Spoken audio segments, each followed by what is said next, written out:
alafu miguu inagudema, kumbe ushatumika, haifai.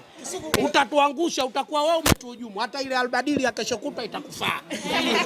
Kwa upande wako sasa, ninyi kama wachezaji, unadhani maandalizi yenu yamefikia hatua gani na unaona mechi inacheza kwa nini? Mimi kwanza niseme kwamba ilikuwa ni ndoto ambayo kila mwana Simba anatamani kuiona inatokea. Ni ndoto ambayo tumeota muda mrefu, hatimaye inakwenda kufanyaje? Inakwenda kutokea. Tarehe 21 nafikiri kila mmoja anajua tunakwenda kukutana mashabiki wa Simba zidi ya mashabiki wa Dar es Salaam Africans. Haijawahi kutokea duniani jambo likawa la jambo la Simba na Yanga alafu likawa jambo dogo. Siku Mungu akaamua kutokea maajabu. Akasema leo kuna kuku na ng'ombe wanagombana pale au wanapigana pale uwanja kwa Mkapa. Mmoja akaitwa Yanga, mmoja akaitwa Simba. Jambo leo hawezi kuwa dogo. Kwa hiyo mko serious? Kwa hiyo sisi tuko serious sana. Tumejipanga, tuko vizuri. Lakini niseme jambo moja, kocha hapa amenistua. Jana niliongea na waandishi wa habari nikasema mimi nitakwenda kumaliza kwenda kufanya finishing pale. Lakini amenirudisha chini kabisa hapo kwenye namba 8. Lakini hapa aliponirudisha ndio kwenye asili yangu nilikotokea. Yes, unajua kocha wa mpira huachukui muda mwingi kumjua mchezaji wake kwenye uwezo wake. Sifa pale Mtoni. Hatari. Kocha hachukui muda mrefu kumjua kipaji chake. Kwa hiyo mimi unaponiweka kwenye dimba la chini kwenda kucheza kwa dimba la juu namba 8, na waambia mashabiki waje kuangalia namna ambavyo akina Mesod Mogela fundi walivyokuwa wanatumia namba 8 kwenda kucheza.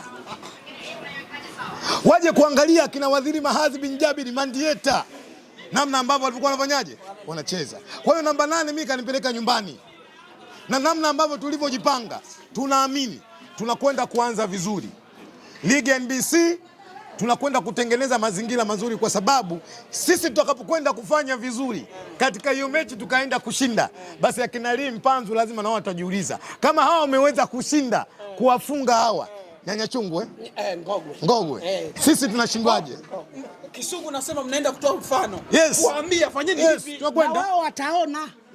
Je, hao wameweza kumfirigisa huyu Ngogwe? Sasa sisi tunashindwaje kuwafirigisa wale? Watakwenda kutupa furaha siku tutakaokutana nao. Kesho kutwa tuseme ni sehemu ya somo, mnaenda kutoa somo. Lazima. Binafsi mimi ni mkongwe unajua. Mkongwe. Mimi mkongwe. Na nimeshuhudia wachezaji wote wakae waweze kuangalia wakongwe nini wanafanya kwenye football katika bara la Afrika. Tutachafua vibaya mno. Brother, leo nikukwambia kuna midfield gani ambaye sasa hivi katika ligi ya NBC unaweza kumfaisha alama za leni? Kuna midfield gani sasa hivi unaweza kumfaisha na Miss Tobias Gagarino?